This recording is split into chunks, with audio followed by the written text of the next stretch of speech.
Hey everyone, welcome to the next episode of Thinking It Through with Nate. I am Nate, your host. Today we're going to be talking about the new subscription model that seems to have been emerging in the economy over the past 5-10 years or so, and how it's becoming the new norm.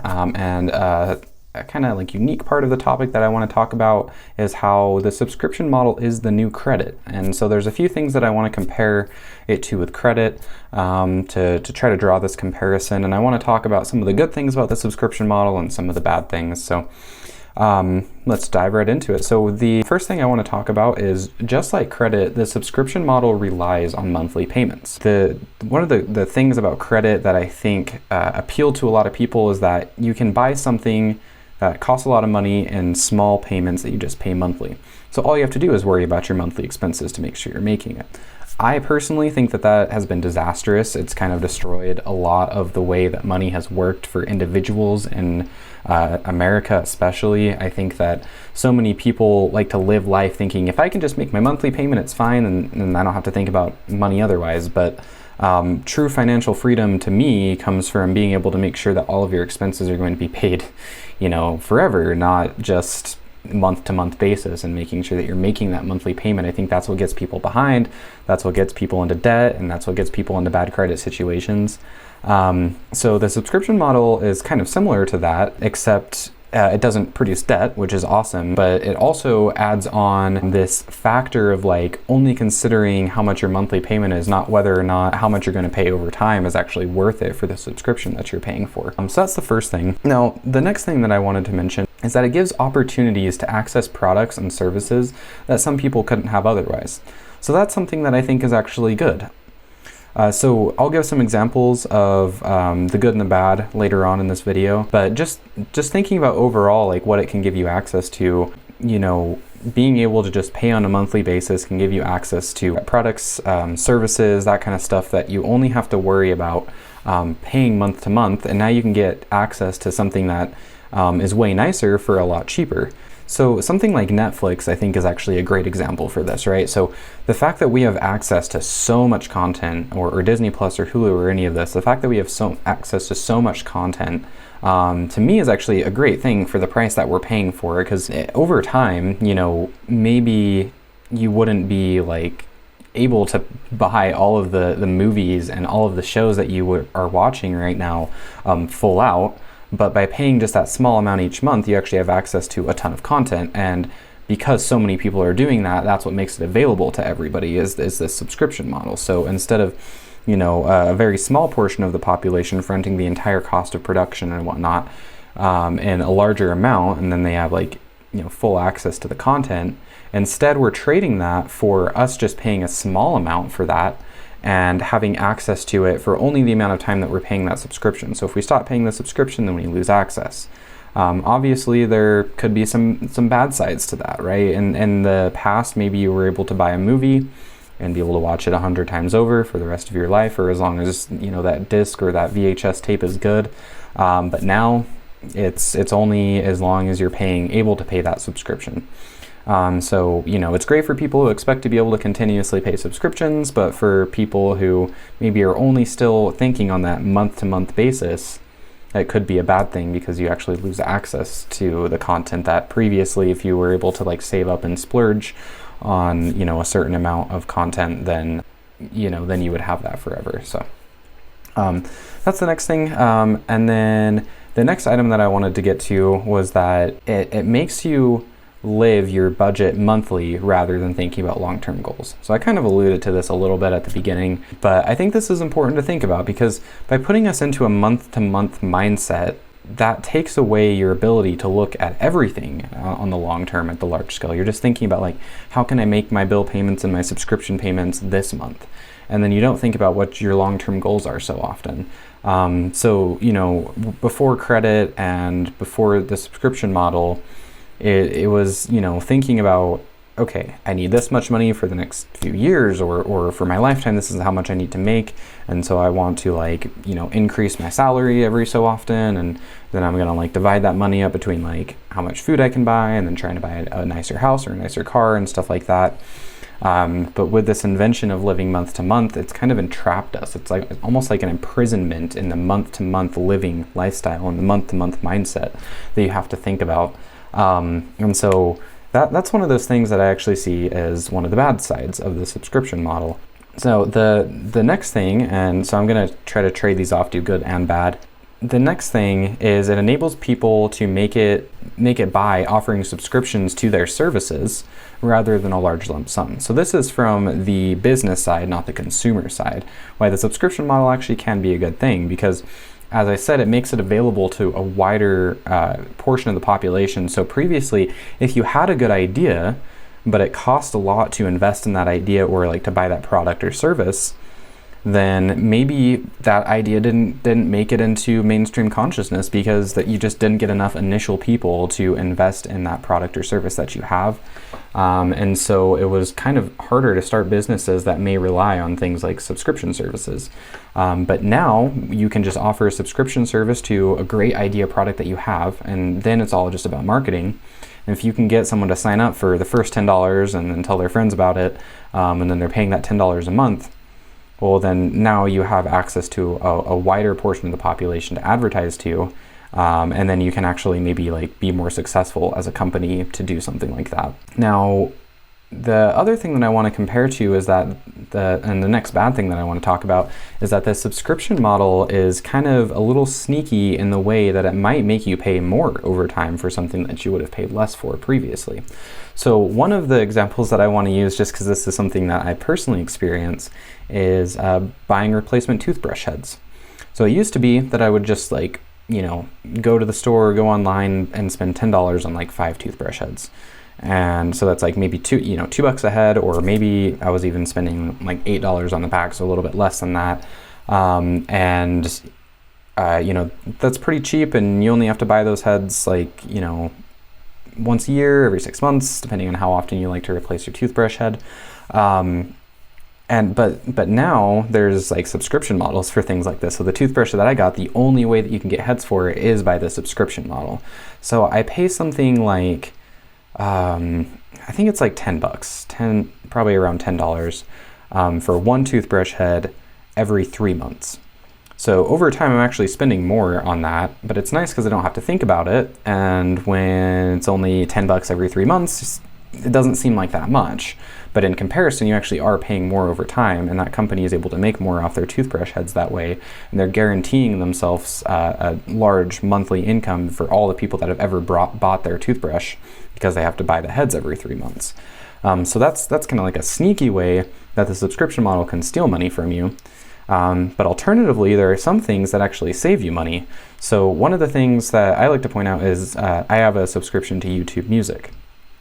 And before that all came out, I remember before like Google Play Music came out, which is now turned into YouTube Music, and before Spotify and Apple Music and all that, like pretty much the only one that I really knew of, like other than going and buying like a CD, was iTunes. And you were spending 99 cents, $1.29 for like more popular songs for each song, right? And if you're buying an album, you're paying that full album price. But now I only spend, I spend $16 a month for a family plan that has 5 or 6 people on it. So that's a great deal in my opinion. But even if I was paying like $10 a month just for myself, I listen to way more than 10 songs a month, right? And even over a period of 10 years, I'm going to listen to way more music, and especially music consistently, that I really like over that period of time, so that this subscription is actually saving me money, or more so giving me the ability to just consume more content, to listen to more music, because I wouldn't have spent all that money on these albums. And so it's it's also nice for artists because they get to get their money out there. Now, which platform you're on and how well they pay you is another thing. I think that it's ridiculous how much, YouTube especially, and then I think Spotify is also not that great on paying artists for how much they get listens for. I think that's just a shame. Like, they're making way more money off the subscription model. It's giving more people the ability to listen to that music, but then the artists aren't getting maybe as much. So that's something that I think needs to be fixed, and maybe we're going through this period of time where we're trying to find that balance. But large corporations are going to find a way to try to make as much money as they can whenever. And I think what we need to be doing as consumers and as small business owners even, or artists or whatever, is, push these corporations and maybe even push for laws for there to be fair compensation and fair access to these products, so that we're regulating on the consumer side and on the producer side. And so that leads me to my next point, is what we need to figure out what's okay to be a subscription and what's not. I think that there are a lot of great things that the subscription model actually kind of makes a lot of sense for. If you want to listen to a podcast monthly or like an alternative news, like I listen to Breaking Points, they're my favorite, Crystal Ball and Sagar and Jetty, definitely go check them out. I get my news from them almost exclusively, and they do great reporting, and they used to be with a mainstream outlet, The Hill, and left and went on their own, and now they're able to make it because of the subscription model. And it's fine for me. I mean, it's like $100 a year or something like that, and I get to get like good news, support somebody that I like. So stuff like that, like when you're supporting, people that are adding a value, I think subscription models are awesome. But I don't see it being too far off in the future where, maybe certain things like Google or something could turn to a subscription model in general. Like, you cannot search the internet ad-free unless you pay us $10 a month, right? So that's kind of like their way to get out of advertising to you, because nobody likes to be advertised to. Well, now they're just going to charge you a straight subscription model, so they're still making a ton of money. And now we have to pay more for a service that should have been free to begin with, and we shouldn't be over advertised to, right?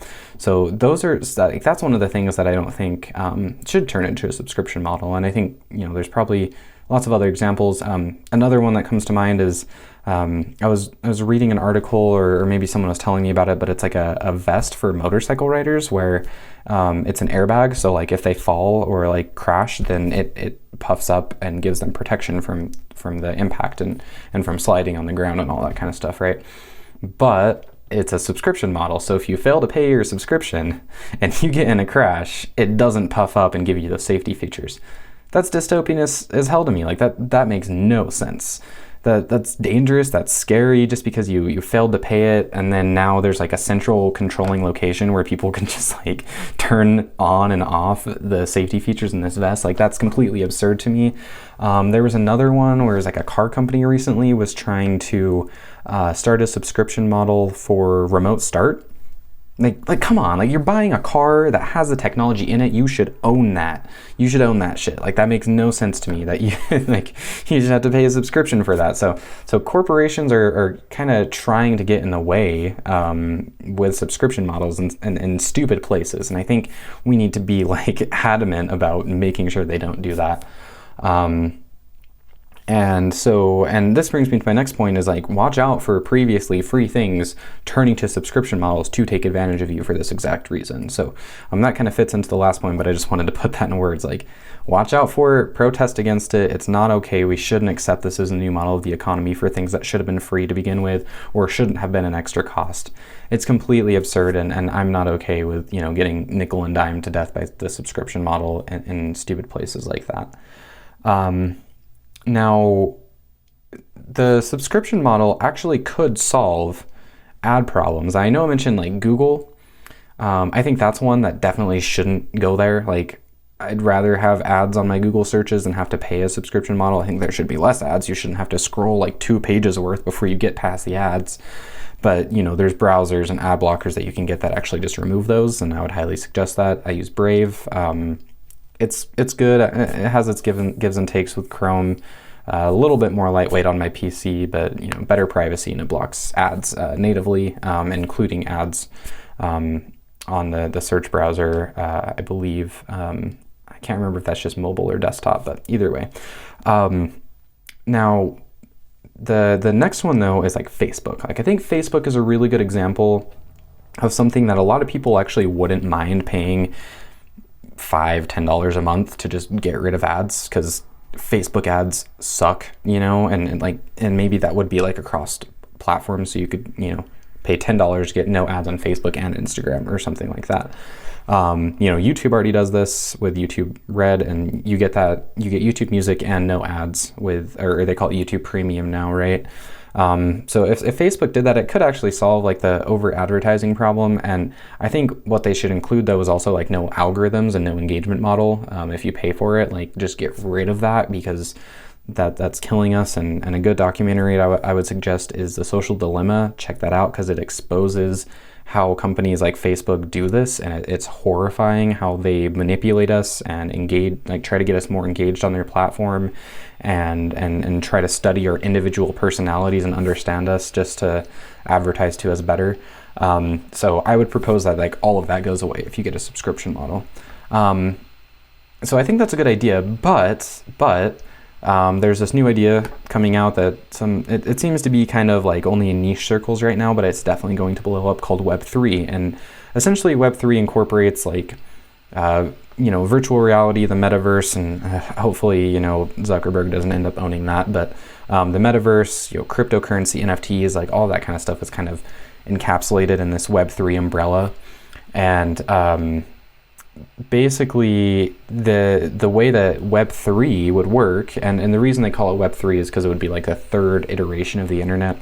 The first iteration was basically like read-only, only a certain amount of people could actually like put content on there. We're kind of in like the end of Web 2 right now, where you have the ability to, create your own website, blog, or whatever, post stuff, and then you can read stuff as well. Web 3 would be user-controlled platforms as well. So it wouldn't be the few executives at Facebook deciding how the algorithm and everything on Facebook and the rules and everything are going to work.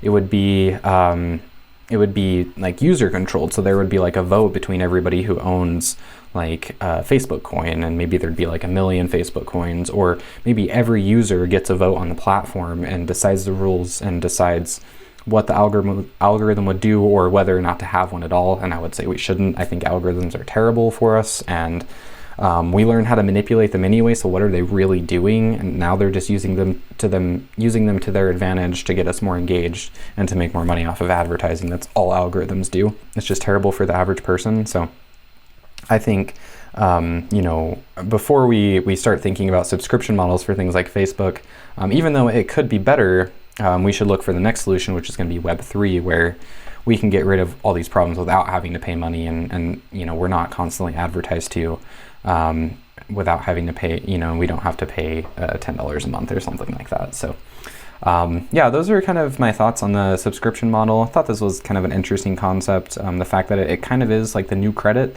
I think it's a little bit better version of credit. It's not going to destroy as many people's lives, hopefully, because you can't like overextend yourself with a subscription model, even though it still is keeping you on that month-to-month living, which I don't think is great.